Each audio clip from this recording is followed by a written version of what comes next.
Good evening, Rob. Evening. How are you feeling? I'm feeling actually quite good. Good.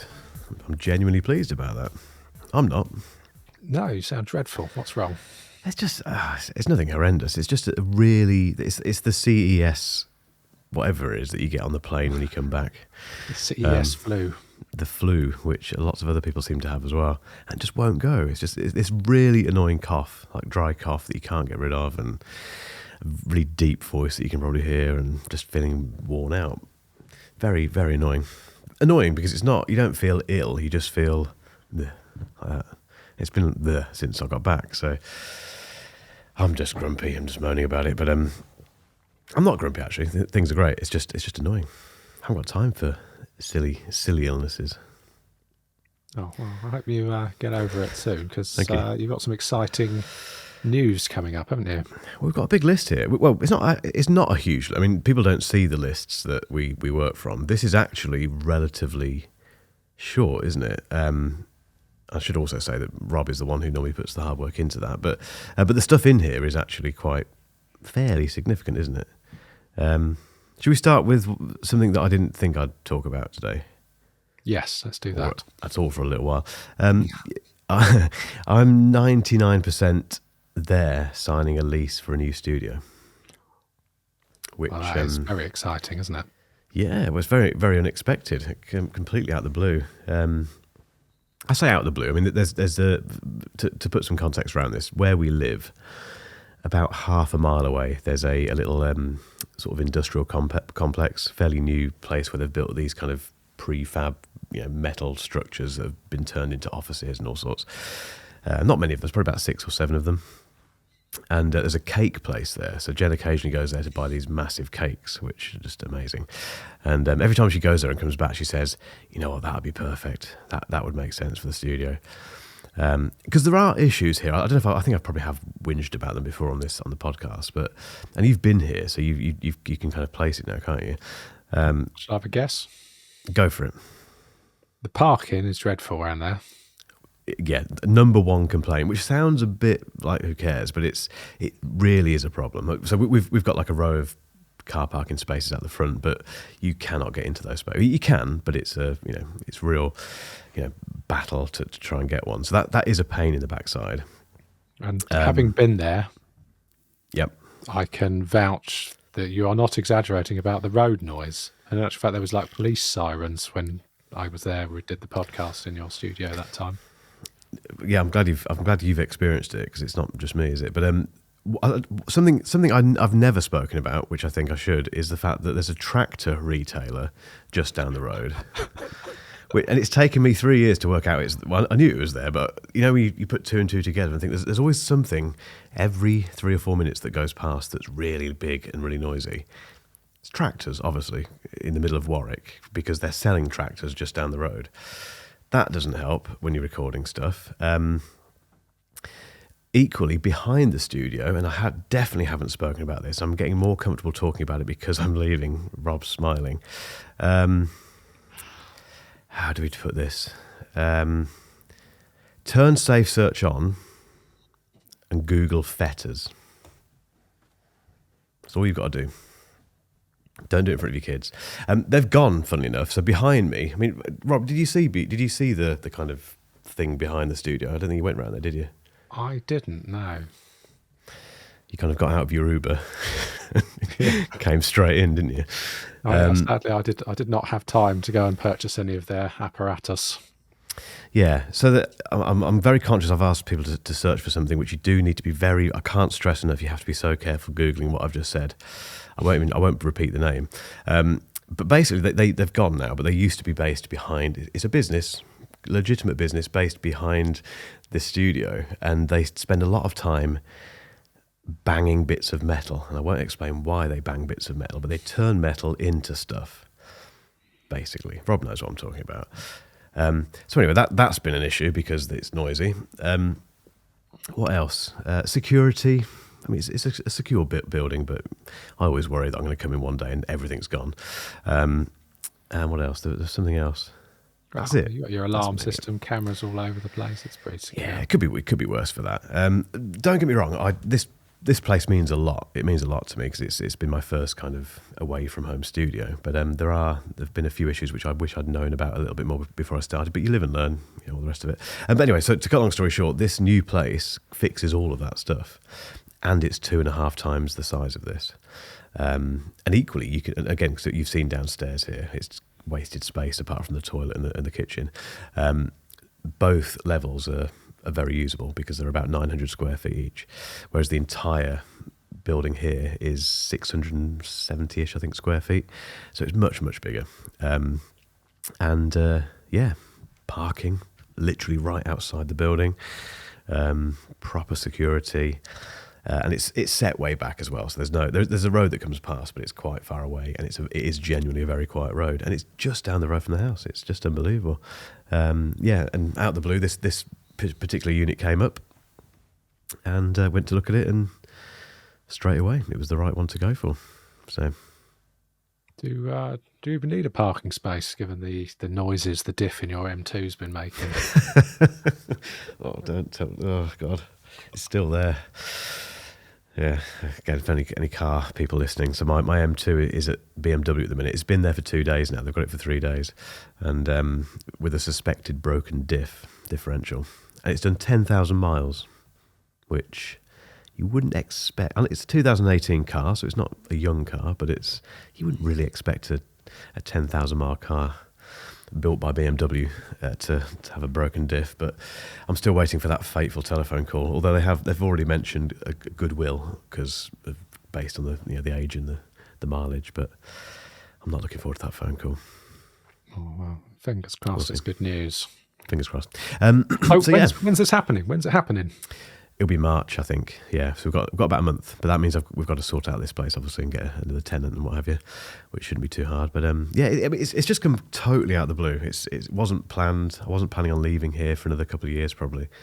But sometimes these things happen, don't they? Things happen for a reason, and I've been a great believer of just going for stuff if it makes sense, really, even if it's a bit of a risk. It's not much of a risk, really. It's a bit more expensive, but not that much more expensive, and. Yeah, I'm excited. It's a blank canvas as well, so I can do pretty much anything with it within reason that I want to. So we'll have to do another episode of 8 or 16 there, Rob. I'll have to get you over again. Good plan. So that was a big bit of news. I went to Germany as well. As one does. As you do, with honour. That was very nice. I can't talk about why I went there because it's the thing that we went there for is embargoed until mid-February, I think. Can put two and two together with this, but it coincided with the launch of the Magic V2, their flippable, foldable thing, which finally came out in the UK and Europe, having been launched in China last summer sometime. So the trip was kind of around that, but it was around something else as well, which is the embargoed thing. And without giving too much away, it was being held at Porsche in Leipzig. Well, the Porsche edition V2 is on the website. You can't buy it yet. It is there, isn't it? I'm not allowed to say anything about it. Right. Well, I mean, if you want to know about it, it's on their Rob website. can talk about it. Yeah, I literally can't say anything because this is how this industry works. It's a bit ridiculous. But it was lovely of Honour to take me there. Very nice, lovely people. And I got a tour of the Porsche factory, which was amazing. Where they make is it the Macan? Is that how you pronounce it? And the Panamera, I think, as well. Couldn't take any photos, obviously, because it was all top secret and stuff. But literally saw them building the cars from tiny bit of metal to a subframe, and then putting everything on, and amazing, absolutely incredible. Ben was there, lover of tech, and he was absolutely in his element. Kept talking about it for the entire. He's got a whole channel about cars, hasn't he? He has, absolutely. So yeah, that was good. What do you think about the Magic V2? You've not held one, have you, or used it? Or? I haven't, but obviously I know. I watch all the things, so I think it looks like the least worst foldable to date.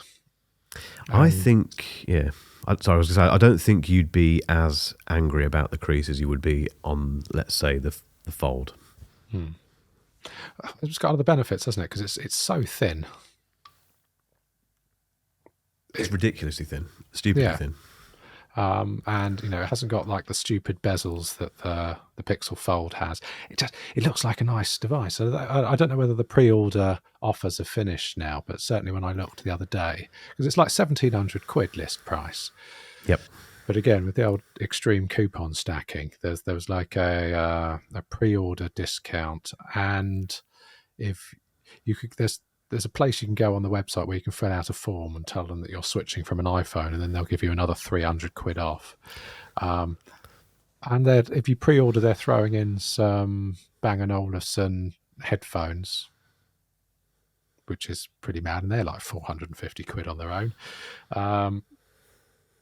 And if you've got another Honor device, if you've previously purchased another Honor device, you can enter the serial number for that, and you'll get another £100 off. Anyway, long story short, you can get one for about £1,000. Well, you could the other day. I don't know if those offers are finished.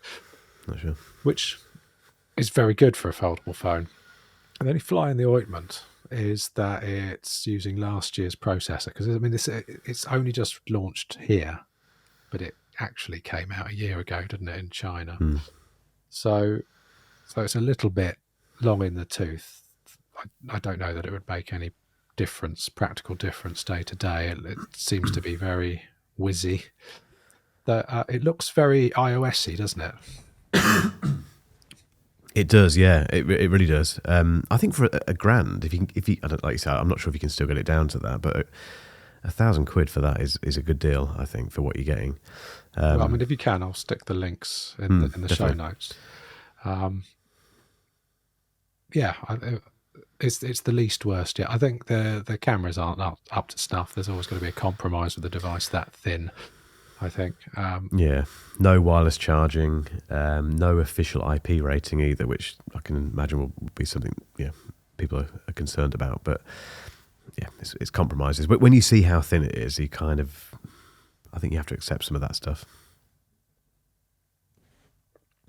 Just very quickly, I've noticed in the chat, Louise has just asked if I had a courtesy car because of my M2 being at BMW. I wanted to mention this quickly because I do have a courtesy car, and they've given me let me get this right, an iX1, which is like their entry-level EV, kind of SUV thing. It's brilliant. I got in because I think I've mentioned before, we want to change our family car, our petrol Tucson, to an EV, and this is the first time I've gotten an EV and immediately thought, wow, this could be the one that we're going to get. So mainly because of the noise it makes. Have you heard about the Hans Zimmer thing? So for those who don't know, I love this. I was thinking about this while I was washing up earlier. I'm absolutely obsessed with it. Now I've heard it as well. So for people who aren't aware, Hans Zimmer, the famous movie composer, BMW have what would you say they've done? They've kind of almost licensed him to write the theme tune, if we can call it that, or to compose the noises that their EVs make. So if you buy an expensive EV from not even an expensive one, the new X range from BMW, the noises it makes when you put your foot down on the accelerator are composed by Hans Zimmer, which I'm a car guy anyway, but that's just the best thing that's ever happened to the automotive industry, ever. And when have you heard it? I haven't heard it, no. It's just amazing. It just sounds a bit like a spaceship, and it's just a kind of rising, not sure what it is, it's just a rising kind of synthy type sound that he's obviously done. And it's just so addictive. Addictive to the point that you could end up just constantly putting your foot down and crash into a tree, but what a way to go, being soundtracked by Hans Zimmer. But yeah, you got me waffling now, Louise. But yeah, they've given me an iX1, I'm sure that's what it's called. And I'm very tempted to get one now, I think, mainly because of Hans Zimmer. Never thought I'd say that. How do you feel about the look?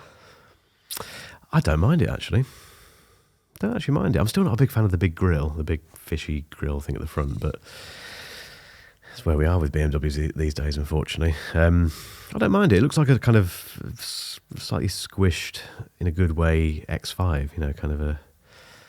Yeah, it's smaller than what we've got. It's a bit smaller than the M Tucson, but there's something about it I like. Interior is lovely as well. very fast as well. It's very quick. It's got a boost thing on it. You pull this boost thing, and it for 10 seconds you get the full beans from the about 500 newton meters of torque. Don't know why you'd need that going to Tesco's, but again, Hans Zimmer soundtracks it, so who cares? What are we talking about, Rob? If you want to stop this podcast now, I'm a bit delirious because of illness. If you just tell me, and we'll finish. We'll just wrap up and we'll go home. What did we start talking about before I started talking about Hans Zimmer and BMWs? I can't remember. We were talking about the Honor V2, the foldable. That's it. We did. Seems all right. All right, isn't it? Fine, brilliant. S24 Ultra. Yeah, you've got one. I have. I'm fascinated because I've not really kept up with you. I've seen a few things that you've mentioned on the Discord server, but I'm fascinated by your take on this phone. Before I say, I've said stuff publicly, but I'd love to get your take on it. Okay. Well, I'll start at the beginning, right from the unboxing experience, which is fine. It's okay. But when you look at the stuff that comes in the box, it is underwhelming for a £1,300 device. When you consider the stuff that came with the Nothing Phone 2, the SIM release tool and the cool transparent USB cable. Do you know what I'm talking about? Yes, I do. Yep. You got it there. Whoop. Yes. You're going to focus? I mean, that is a cool USB cable. And the SIM, I don't know where the SIM tray tool is, but that's also got a kind of cool... Oh, hello. What have you broken?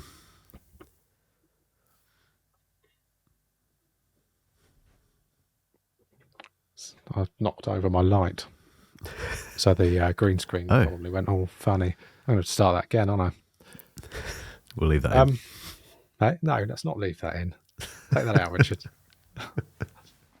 So, right, the S24, start at the beginning, unboxing experience. The stuff you get in the box is underwhelming. It's a £1,300 device, and the SIM tray tool, which I think I've got around, is... I mean, I know it's just a pointy stick. It doesn't matter. It shouldn't matter, but I mean, it does to me. I mean, that of the SIM tray removal tools, it's not up to snuff. It's not as good as the iPhone one, and it's certainly not as good as the Nothing one. I always use the Nothing one. I love the Nothing one. It's the coolest, isn't it? Why? Yep. So yeah, they need to. I didn't even get this one out. I literally didn't get that one. Get the S24 one out. It's still in here, I think. And then you look at how the cable is packaged.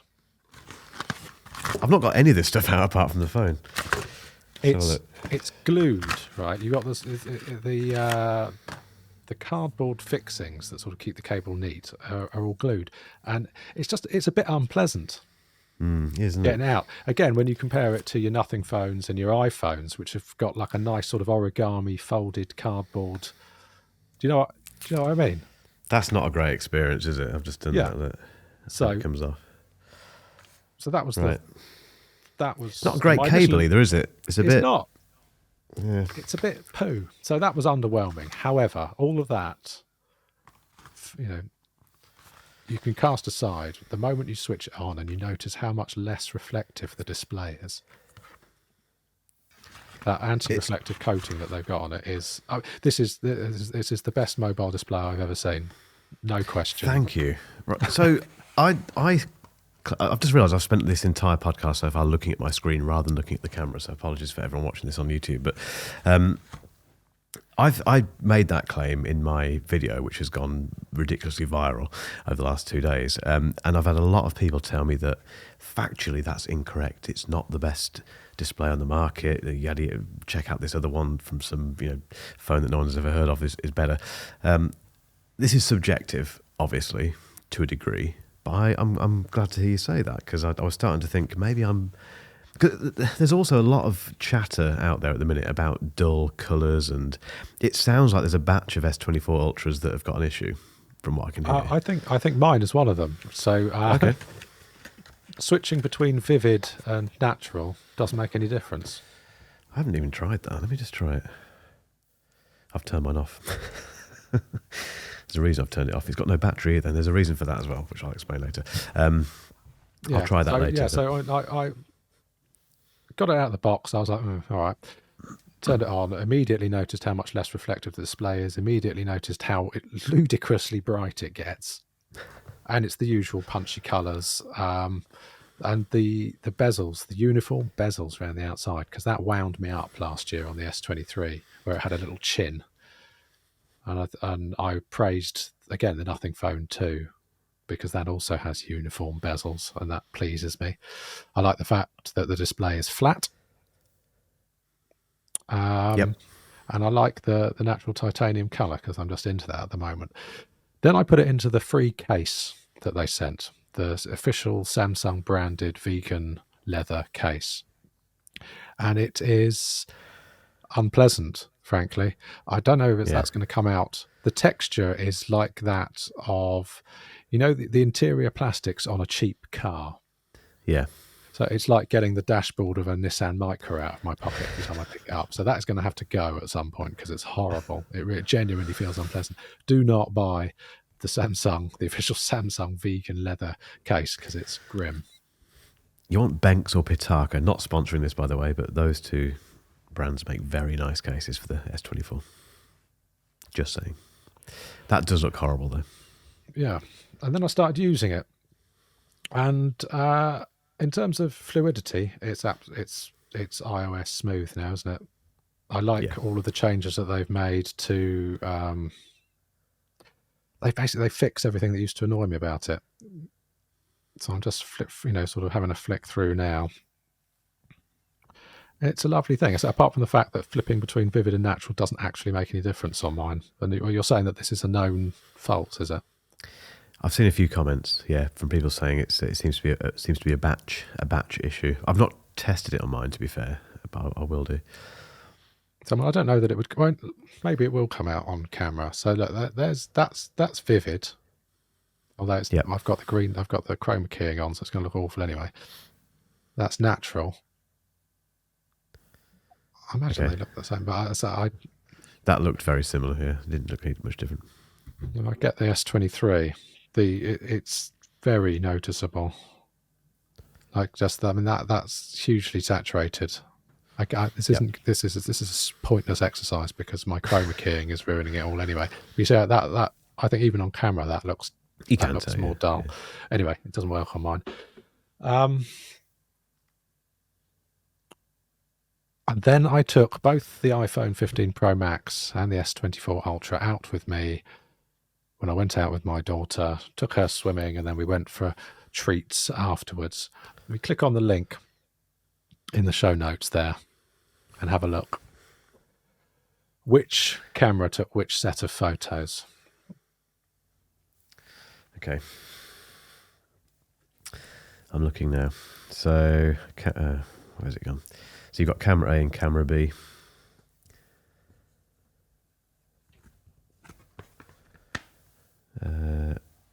Why is that link not working? There we go.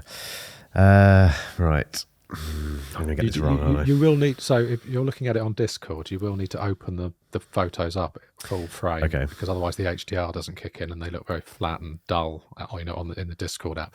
So if you open them up, each set you'll be able to scroll through, swipe left and right. Yep. Can I take a guess that camera A is the S24 Ultra? Okay. That's my guess. Have you had a look at set B? Yep. Just looking at them both. Are these portrait, are they, or? They are all on the standard, the main sensor. Main zoom lens. As they came out of the camera on portrait mode. I think the first one, camera A, is the S24 Ultra. Okay. And which set do you think looks better? To my eyes, it's close. They're both good. This is the problem with some of these comparisons. I think they both look great. They're also different. Getting too technical, but they're different. There's different framing going on, so it's difficult to judge. I think if I had to pick one, I'd probably pick number 8, camera A, whatever that is. Okay. Well, I can tell you, camera A is the iPhone 15 Pro Max. Interesting. Yeah, I mean, What do you think? What's your favourite? I also prefer the photos. So I mean, if you really pixel peep, there are some things you notice. So I hear what you're saying about the framing being different, but like she's 4 years old and she wouldn't sit still. So I did my best to get very similar poses. So yeah, so I was we were both sitting in the same place. Both sets of photos were taken in the same lighting conditions at the same time, the same subject on the main camera, no messing around. Yep. The iPhone nailed the focus on 5 out of 5 shots. The S24 Ultra fluffed it a bit on 2 of them. It has cranked up the colours and made her orange again. Like the saturation. I think I complained about this with the S23 Ultra, that it kind of made my kids look a bit orange. It does it to a lesser degree, but it still does it. And I personally find the portrait effect offensive on the S24 Ultra. It makes it look like we're sitting on a train platform and the lights in the background are that of a train whizzing past. It's turned the ambient lighting into like a motion blur effect. It's made it so blurry, but not in a nice way, in my opinion. So yeah, so I felt that the focus, the colours, the portrait effect, including how well the iPhone masked the photo. I thought the iPhone did a better job. So unfortunately, that means I'm going to have to stick with my iPhone for another year. I'm not surprised. I think Samsung have got to do quite a lot to win you over, really. I think they're getting there. How have you found the slow shutter speed? Oh, that's much improved. I think that's much better. It is, isn't it? I was surprised. I mean, I think in my review, I spent a bit of time taking photos of the dog and my son, and that neither of those. Well, Eddie, bless him, the dog does stay still a bit more these days because he's older, but they both move around. And you probably remember that the S23 Ultra just couldn't handle that at all. It just cocked it up every time. Whereas the S24 did a really good job. Actually, it was much more reliable. It's still just south of the iPhone in terms of, like you say, reliability. And I think if you do, I mean, the camera A is definitely more natural the more you look at it. Like you say, there's definitely an orange tint, isn't there, to the S24 stuff. But I really like the camera on the S24. Oh, yeah, no, me too. So I mean, the 5X is brilliant. I think the new sensor, the new higher resolution sensor. I know, like on paper, everyone's crying because it's not 10X anymore. But I think that if you do the digital 10X, which is just a crop of the new higher resolution 5X, it's there or thereabouts, in my opinion. Maybe even slightly more usable, I would say. I think it is, yeah. The 10X on the S23 Ultra was silly, but that 5X is such a useful. I've taken some lovely photos with that 5X. It's a great focal length, isn't it? Have you been AIing it? Have you been getting your Galaxy AI on? I have. So I don't know how much I use it. So I like the fact that you can rotate a photo without losing any of the, because normally if you have to level the horizon, you'll lose some of it because it has to be put in. And then with this new generative AI, it can just fill in those gaps, so you don't lose anything. You're just adding stuff where you've rotated your original image slightly. What's quite amusing is that anything that you use the AI feature on has that little AI sparkle watermark in the bottom left-hand corner, but you can go straight into your gallery and then remove it with AI, and then use the object removal tool to take it off again. So I like it was a nice idea, Samsung, but you can just go in immediately and take it off again. I did wonder if when you did that, it would just reappear. Like, it's impossible to get rid of because you've used AI again, but it doesn't. You can actually get rid of it, can't you? Okay. So, circle to search, rather. Have you managed to find a use for that? It's not really. It's quite cool, I guess, but it's not. It's not exclusive to the S24. It's not because Google also are bringing it to the Pixels, but all of the other AI stuff is also going to come to earlier Galaxies. Yes. Yep. It is indeed. So the main killer standout feature for the S24 Ultra is not really worth it, is it? We did use the interpreter feature in Germany. Or Ben yeah, did, funny enough. Yeah, to get into your or to ascertain why you were unable to get into a karaoke bar.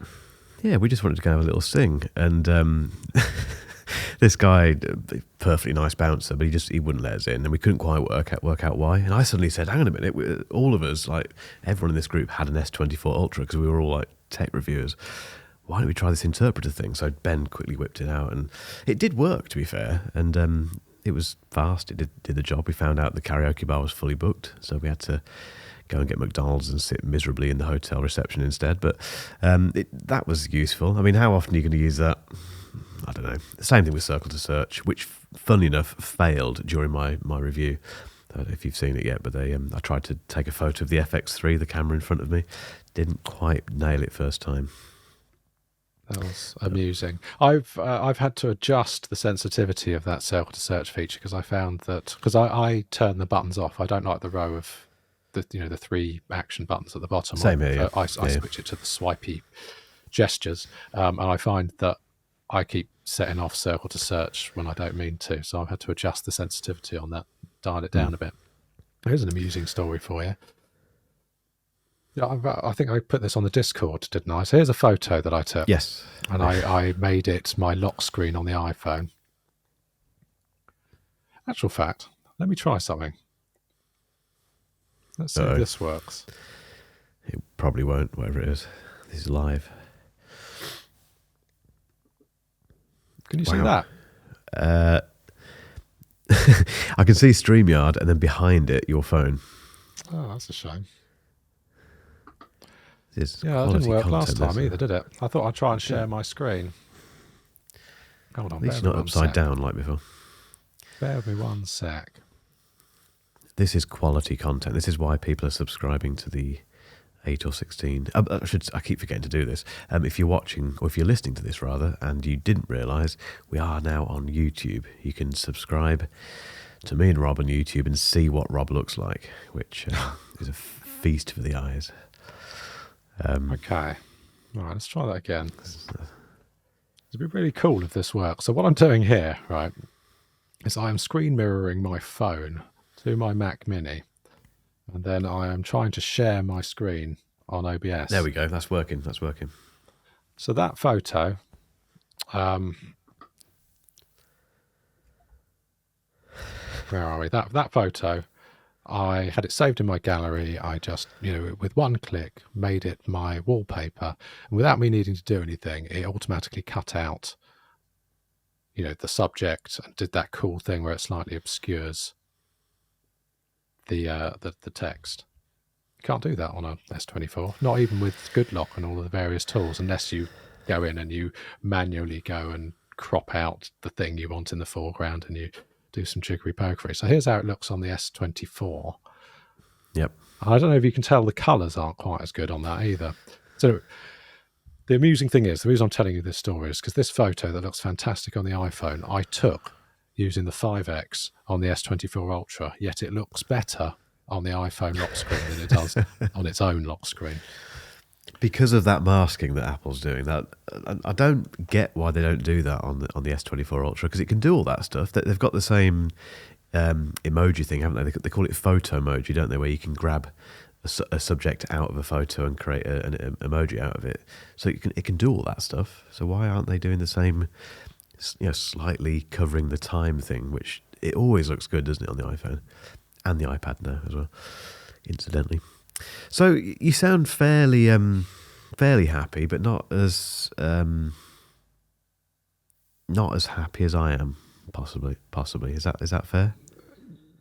Yeah. So the key thing for me is always, I want the device in my pocket that is most consistent, most reliable at capturing family moments. It's still not the S24.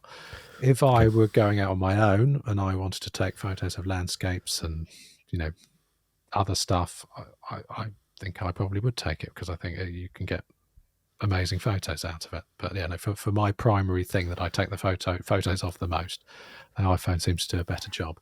But I've got 3 main things that differentiate my use from your use. First is shortcuts. Yep. I think it's the iPhone's sort of hidden killer feature, because those who use it and get it and appreciate it, you can't really do it on Android. I mean, you've got Tasker, you've got Macro Droid, you've got various sort of things that are almost get you some of the way there. The usual story I find, whenever I try to switch to Android, it's so very nearly there, but not quite. Just shortcuts is incredible. I've just never got into it. We were talking about this the other day, weren't we? And this is what differentiates you from me. I think you've got the patience to dig into that and the curiosity to do that. I haven't really. Even though you keep showing me things, I keep thinking that's the Apple TV thing that you've done with your with shortcuts looks genuinely useful. There's just something about it. I don't know. It's like me and widget. I don't get on with widgets. I just don't use them. Did you see the movie ratings one? I did. So just for the benefit of those listening, I have got a widget on my home screen that is full of shortcuts that will open a specific streaming app on the Apple TV. So I can pick up my phone, I can tap, Disney, Paramount, Prime Video, or whatever, and it will turn on the TV, turn on the AV unit, fire up the Apple TV, and take me straight into that app. But what if I don't know what I want to watch yet? I've got a shortcut called Movie Ratings, which goes off to IMDb, Rotten Tomatoes, and Metacritic. So it prompts you for the name of the thing you want to find out about, whether it's a film or TV show. It will go off and it will find matches that it thinks are appropriate. You select the one that you're interested in, because quite often you might have a film title that's very similar. Like if you type in Oppenheimer, for example, there are hundreds of films about Oppenheimer. Obviously, you're interested in the most recent one. But so it presents you with a list. You can tap on that. And then rather than having to go to IMDb and Rotten Tomatoes and Metacritic to sort of get a feel for what public perception is like, it just goes and gets all of that information, plus the runtime, the cast, a short synopsis, and then presents you with some more buttons you can press that allows you to go straight to the page on IMDb, so you can do some further investigation if that's what you want to do. And it's doing all of that from the home screen without having to fire up a web browser, without having to open up an app. That's something that I do quite a lot, and I've reduced it to one tap plus telling it the name of the thing that I want to find out about. And I do that for all sorts of things. I know Louise is a big fan of the camel shortcut, which I think I've mentioned before. So if I'm looking at something in Amazon, without having to leave the Amazon app, I can get a graph that shows me the price history for that thing. So if a deal comes up and they're saying it's X% off list or whatever, it's the cheapest it's ever been, you can verify that using this shortcut. Yeah. And previously I would have had to quit out of the Amazon app, fire up a web browser, go to the camel website, type in the thing I was looking for. There's just multiple steps required that I've distilled using a shortcut into one thing that you press. So it's very difficult to do that on Android. So that's one thing that's going to keep me on the iPhone. The other thing is widgets. I think I showed you this on the Discord as well. So apologies for those listening at home. So just for those who haven't seen it, that's my iPhone home screen. I've got a calendar widget and I've got the waterminder widget, and it looks quite nice. I've got those exact same apps on the Android and on the S24 Ultra here. And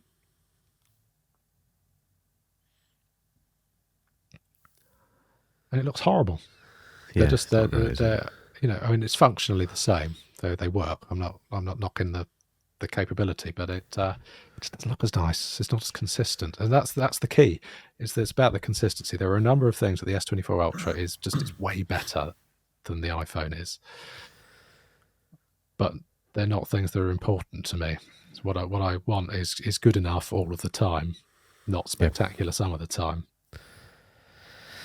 It's interesting, isn't it? Because my thing with this, just very quickly, I need a little bit longer to come to this conclusion, but I think possibly the S24 Ultra is the best smartphone I've ever used, I think. I need a bit longer to really properly cement that thought. The way I judge that is the fact that, bearing in mind how many phones I go through, aside from the iPhone, obviously, the iPhone is the constant. But in Android land, as this channel's grown, I'm getting to try all sorts of things. A lot of them just kind of pass through and either go back to the brand or they just end up in the phone drawer over there. Very few of them I really want to keep picking up. But there's some, even with the S23 and even with the S22 to a degree, even though that was the bad times with the chip, there's always been something about the Ultra, or the Note as it always was, that has kind of drawn me to it. And this, for me, again, the reason I need longer is because it might be new gear syndrome. There's something about this phone, though. It's very hard to nail what it is. It just feels so refined, I think. And it is. I think possibly the display is the key thing for me. I think if you put the S24 Ultra up against the iPhone, apart from as you mentioned, the anti-reflective stuff, just the way it's built, the squared off display for a smartphone looks so much better side by side with the rounded corners, I think personally, of the iPhone. I think the iPhone is looking a bit archaic in that respect. And it is just objectively a better screen on the Samsung. There's just something about this phone that I really, really, really, really like. And I think the camera, for me anyway, has now got to the point pretty much where, even though it's a little bit less reliable than the iPhone, I can get by with that. I fired off 10 photos of my kid and my dog in the kitchen the other night, and most of them were usable. So for me, that's fine. I've completely lost my train of thought with this, but that was it. So, but in terms of why I can't switch to it full time, for me, it's not the things that you've mentioned with the iPhone. It's far more the ecosystem stuff. So it's the Apple Watch. We'll come on to the Watch 6 in a moment, but there's no competitor for the Apple Watch apart from Garmin, but that's a completely different type of competitor because it's not reliant on any one platform. And it's the copying pasting stuff. Again, we spoke about this week, didn't we? That I know it's not for everyone, but for me, I'm copying and pasting and moving stuff between my iPhone and the Mac all the time. So then you keep going. I keep tracing this back, and it keeps coming back eventually to the Mac, and the fact that I do not want to use Windows ever again in my entire life, and I use Final Cut Pro, which is Mac only. I can't take that part out of the business because it's what runs everything and it's what I enjoy using. So it's a really frustrating place to be. It's a really frustrating position to be in because I'd much rather pick up the S24 Ultra than the 15 Pro Max, because I think the latter is boring. It's a great bit of kit, and like I said last year, it's the best iPhone ever made, but it pales in comparison to this Samsung, I think. How do you find the apps? Like, take WhatsApp, for example. WhatsApp on Android, I find very frustrating, and it's not a muscle memory thing. It's that it objectively takes more steps to do anything on the WhatsApp Android client than it does on the iPhone. So, for example, I'm in quite a lot of group chats, and let's say that I've sent a message and I want to know if a particular person has read it before I start chasing them for the information that I require. On the iPhone, it's one swipe. You swipe from right to left and you can see all of the people to whom that message has been delivered, who has read it, and it's time-stamped. To do that on the Android client, you have to press and highlight the message. You've got to go to the three dots at the top, and then you can go get information. Then if you want to get back to that message, you've got to hit a back arrow that's over the other side of the display, which is it takes a lot more time than swiping from left to right to get the information you need, and then from right to left, and then from left to right to go back into the chat. And then there's the inconsistency in button placement and replying to messages. I don't know, maybe this is just like a me problem, but I find that swiping to reply to messages on iPhone works much better, particularly if you're quite a heavy emoji user. So let's say that you're in the text mode, you're on the keyboard and you're replying to the message, and then you want to go into the emoji picker. You go and you pick your emoji, rather than like some sort of useful swipe gesture. You have to there's like a little bar at the top of the emoji picker that you have to swipe down.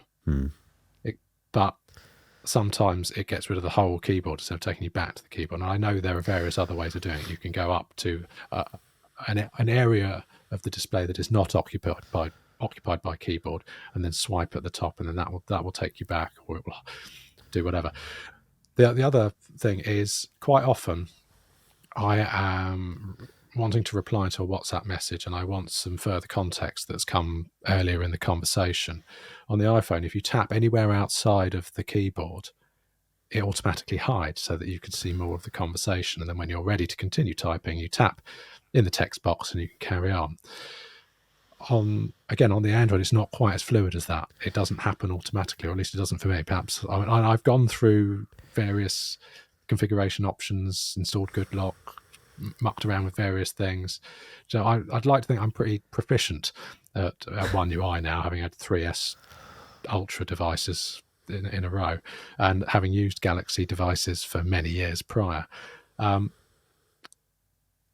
So then that's just one app of many. I mean, I could go on and on about this, but the moral of the story is, on the iPhone, the apps, 9 times out of 10, you can do what you need to do in fewer steps. I agree.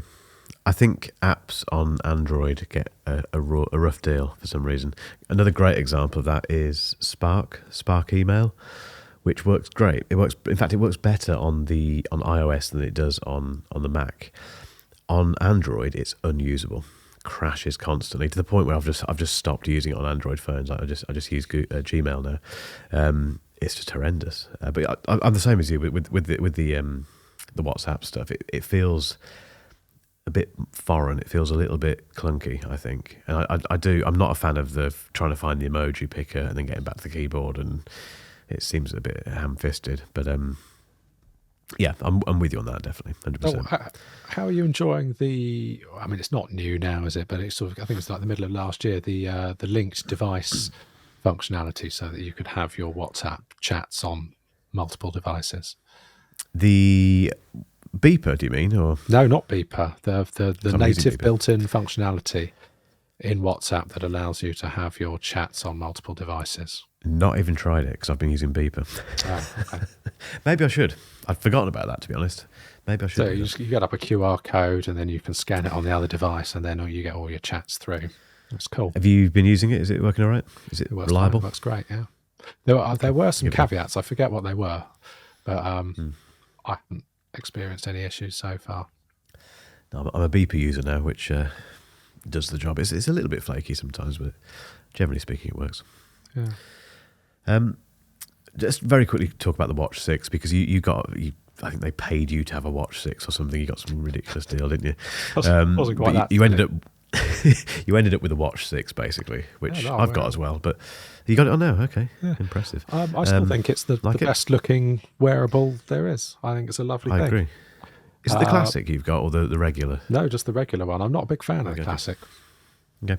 No, so it looks like a normal watch. I like the round face. The display is bright and crisp. The touchness is responsive. It's good. I have not had any of the problems with the Watch 6 that I had with the Watch 5.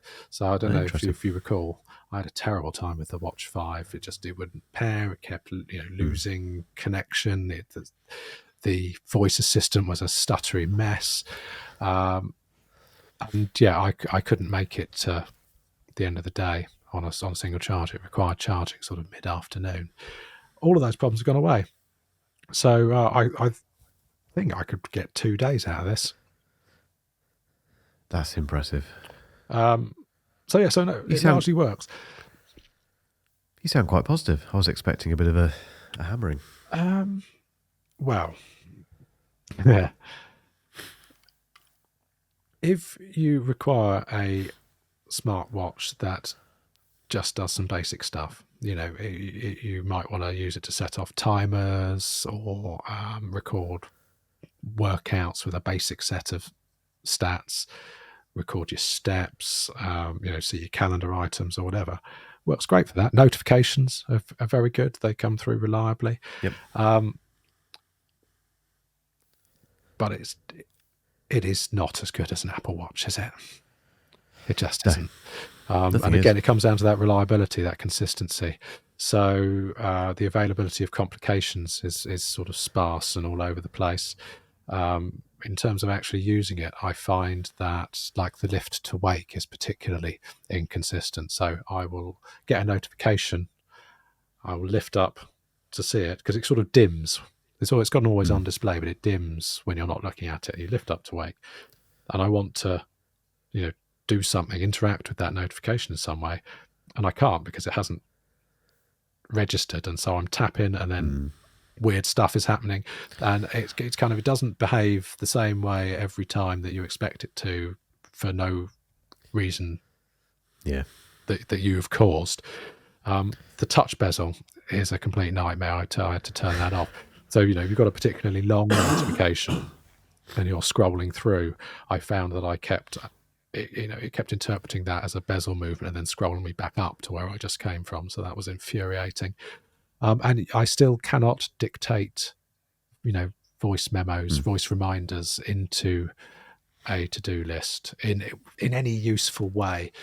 So the least worst way I found to do it was via Google Assistant into the new Google Reminders app, which you can set up multiple lists in. So I might want to have one, like a shopping list and a chores list and a things I need to remember to do for the kids list. When you can do that. And if you fire up the app and you're going in there and you're doing all the stuff, it works great. If you try and dictate and have your reminder sent to a particular list, it just records the exact words that you said. So if I say add bread to my shopping list, it won't put the word bread in my shopping list. It'll just put it in whatever the most recent list was, and it'll just say put bread on my shopping list. It's completely useless. And I've had a good look around to see if anyone else has solved this problem, and I'm not alone in this. I don't know what you can do actually with Google Assistant is this is the other annoying thing about trying to dictate things that you want to remember. It demands, if you try and input something that you want to remember into a list via Google Assistant, it demands an end date and time. Right, okay. Which obviously is not appropriate on a shopping list. I don't want to have to say, because I don't want to be reminded on Tuesday at 9 a.m.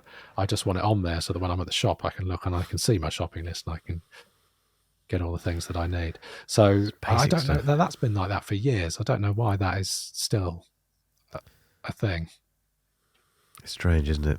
It's just, I mean, WatchOS is just so polished, isn't it? To the point where you just don't think about it. It just does it pretty much does everything you expect it to most of the time, doesn't it? With a few exceptions occasionally. But it's a real. I agree with you. I think the watch, the Samsung watch, looks fantastic. I think I much prefer round watch faces anyway. But I just get the impression it doesn't get the same level of development attention. I don't think. For whatever reason. Did you see the news this week? Fossil have pulled out of the smartwatch market. No, I didn't see that. Interesting. I mean, Fossil have been a poster child of Android wearables for as long as I can remember, and now they're throwing in the towel. That is interesting. It's obviously not working for them, is it? Well, what can we do? All we can do is, I'm sure the Samsung Watch 6 development team are watching this now and thinking, noting down all of Rob's suggestions that it's all going to be fixed for the Watch 7. It'll be fine.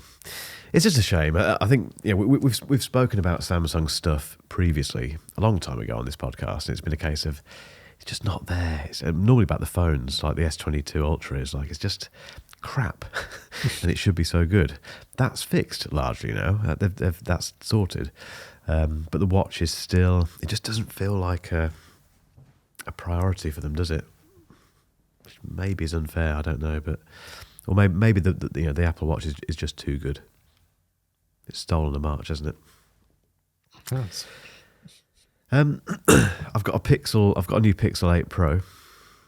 Well, firstly, they sent me some chocolate out of the blue. They sent a bunch of people a mint chocolate thing and with a very cryptic note that said, "Keep an eye on the mail for something exciting." And then, lo and behold, a week later, this came through, which is the mint green Pixel 8 Pro. What do you think about that? Couldn't care less. Why does this exist? Because Samsung Unpacked happened, and I think Google wanted to muscle in and do their own little thing and try and divert attention. Because it wasn't just the colour. This came along with a software update as well, a feature drop as they call it, which included circle to search that we were talking about earlier, because weirdly Samsung got that first and invited Google on stage in San Jose to announce it. And then Google brought it to their own phone 2 or 3 weeks later, and it's the exact same feature, works in the exact same way. And a bunch of other things, including, do you remember the temperature sensor? All right, yeah. Which, when that first came out, all you could do is, measure the temperature of your soup and stuff. Clearly, it was designed for, taking your body temperature, but they only got FDA approval for that in December. But only in the States, so you can only do this in the States. It doesn't work. The feature isn't here on this one in the UK.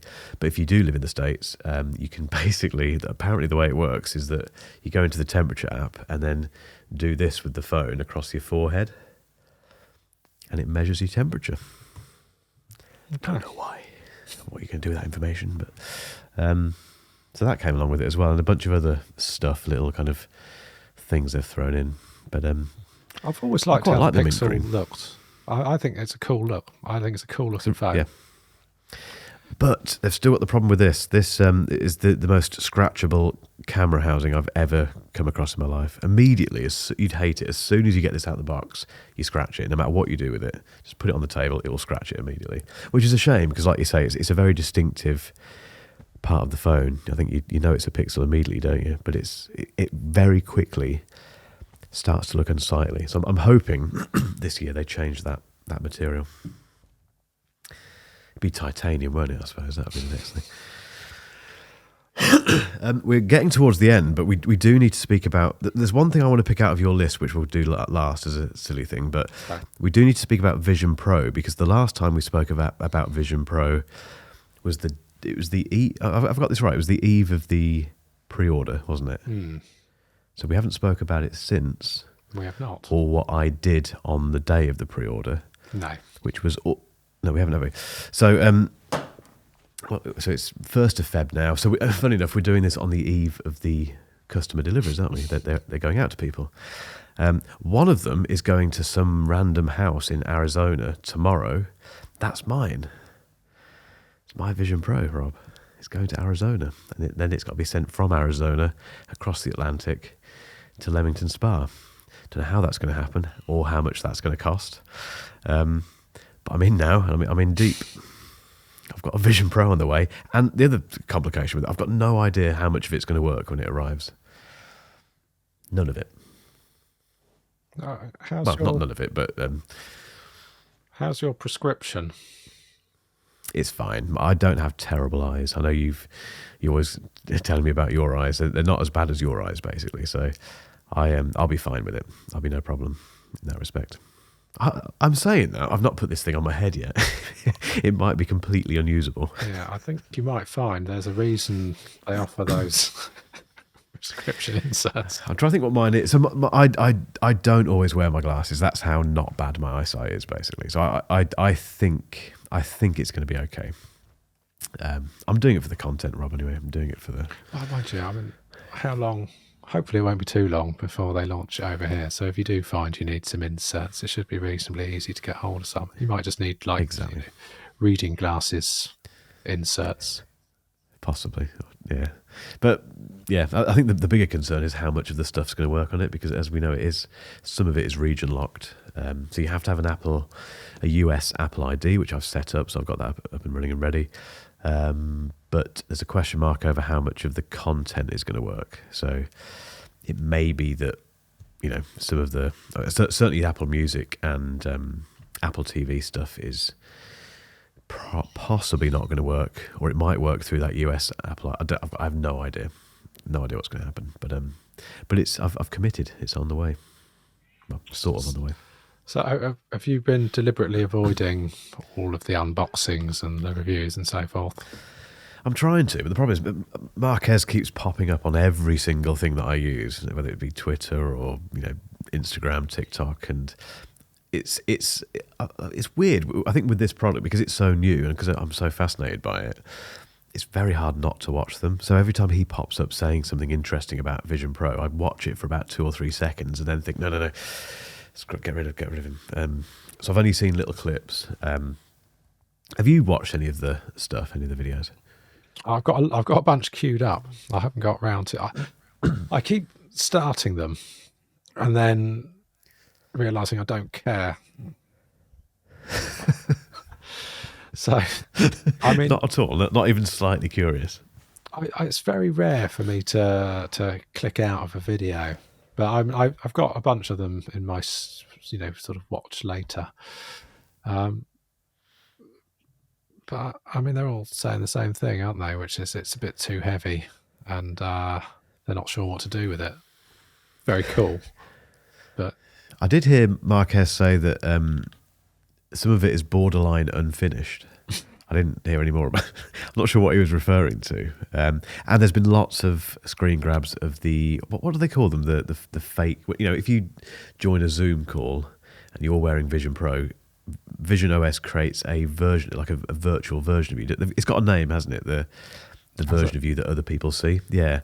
And there's a picture of I saw of iJustine, MKBHD, who else? Someone else on the end, having a conversation, but all you could see was the virtual versions of them. It didn't look. It looked a bit weird, a bit spooky, but I don't know. Who knows? I've got to do something with mine when it comes there. I've got to make it pay. Might just sell it straight away. Should I just do that? No, I think you should sit on it for 20 years, and that's your retirement. That's not bad. Well, part of me does think, will this become a collector's item? Because if Tim Cook has got his, if he does know his onions and he's got this right, then this is the start. It's like the first ever Mac, isn't it? Because it's the new era of computing. It's the thing that's going to eventually replace the iPhone. So to have the original one, I'd have to leave it boxed though, wouldn't I? I guess maybe use it once. Have you seen the case? Yeah, is this the one that's about $200? It's a bit looks like it needs ironing, doesn't it? Yeah, it's this. You can buy yourself a $200 shell suit for your Vision Pro. Is it made by Kappa? There's one for the 90s kids. Yeah, there's loads of accessories out there. I don't know if you've seen, but there's tons of them. Because as you imagine, we are looking for a sponsor now to pay for this hugely expensive video. And there's an unbelievable number of accessories out there already, which I find fascinating. They've apparently sold 200,000 of them, haven't they? That's the rumour. Oh, that sounds like a lot, doesn't it? That's a decent amount. I'm sure that's more than they thought they were going to sell. If it's true, I mean, I can't remember where I saw that, but it sounds like a lot of them. Because the rumours were that they only had 80,000 or something for the pre-order thing. But so yeah, I'll perhaps possibly the next recording of 8 or 16, I might even have it if depending on how quickly we can get it over here. And what customs do with it. I think you should do the whole thing wearing it. I won't start wearing it, Rob. I'm just going to wear it for the rest of my life. For as long as until Vision Pro 2 comes out, I'm just going to keep it on my face. And never reference it, just walk around with it on. Well, they wouldn't get far with the battery life. Is it 2 hours? How do you 2 hours, get yeah. You have to carry that thing around, don't you, that battery pack. So yeah, there's Vision Pro. Before we wrap up, there's a list of Rob news, which I would genuinely love to go through, but we might have to save some of it, Rob, I'm afraid. But the thing that I do want to pick out, simply because it's a collection of words that don't seem to make any sense, but you've put them in one sentence, and it includes mini golf, labyrinth, and Jim Henson. All right, yeah. So not in that order. So there's a brilliant game, a brilliant VR game called Walkabout Mini Golf. It's been around a while. It's very highly regarded, and you buy the core game, and then you can buy more mini golf courses for it. It was brought to my attention that you can get a Jim Henson's Labyrinth mini golf course for walkabout mini golf, and it's brilliant. It sounds absolutely bizarre, but brilliant as well. So, I don't know why that jumped out at me then, but okay. It's a rather odd selection of words. I'll give you that. Click on it. Have a look at it. It's good. Mighty Coconut. Is that the name of the developer? Yeah. Oh yeah, it does look pretty cool, doesn't it? That does look very cool, actually. Interesting. I wish I was still a gamer sometimes. I wish I played games. Is there anything else in your list that you wanted to pick out, Rob? I don't want to dismiss it. There's a PSA. Yes. Because I've got my M2 Pro Mac Mini. Yes. I was going through setting that up, and I was like, I noticed that there was about 40 gigabytes of space less than I was expecting on a fresh install. Where it wasn't fresh. I'd just gone in and I'd logged into iCloud and I'd sort of set up this and that, and I was like, there's like a 40 gigabyte discrepancy between roughly what I thought the amount of space I should have. Anyway, did some investigation. I had selected, the cool animated screensavers that sort of slow down and become your desktop.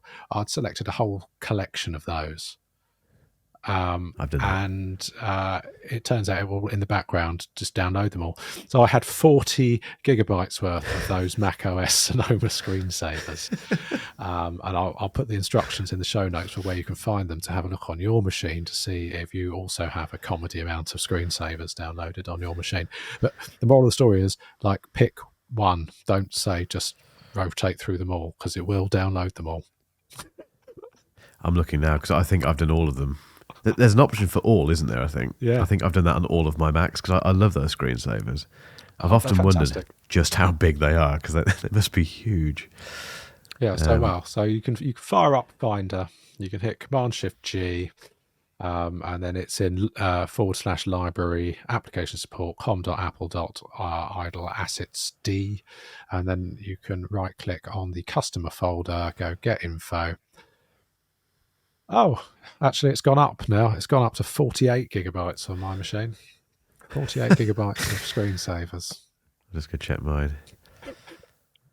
I almost don't want to check mine, actually. And talking about the Apple ecosystem, I'm literally about to do copy and paste, and I've just moved my mouse from my Mac to my iPad. Copy and paste isn't working. Brilliant. Okay, we won't bore the audience with this, but I guess mine's probably about the same. Why isn't copy and paste working now? Let's try it again. Again, quality content. There we go. Okay, so where am I looking? Sorry, when I'm in here. So there's Which a folder is folder it? called Customer. So right click, get info on that. Oh, in that one. Okay, right, okay. You ready? Okay, yeah, 41 gig. You also have 40 gigs worth of screensavers. Yeah, so if you are on a 256 gig machine and you would like to free up 40 gigs of space, maybe turn those off. Yeah, that does answer a couple of questions that I had actually about my 15-inch MacBook Air, because that's running out of space. I couldn't quite work out why, and that's definitely why. They're great. I love those. It's fine. Just pick one. Pick one, and then change it occasionally. I enjoy being surprised. Yeah, no, so do I. I love it. But and I mean, to be fair, this machine's got a terabyte on it, so I'm not too worried about 40 gig. But it was just, I couldn't understand why. Where's it gone? Where? Yeah, just a little PSA for you. I like that. Brilliant. Right, we're gonna have to stop there, Rob. And yeah, next time, hopefully, I'll be sitting here looking at you through Vision Pro. You can look at my weird eyes. Oh, with awesome. minion eyes. How exciting. See you then. Cheers. Thank you.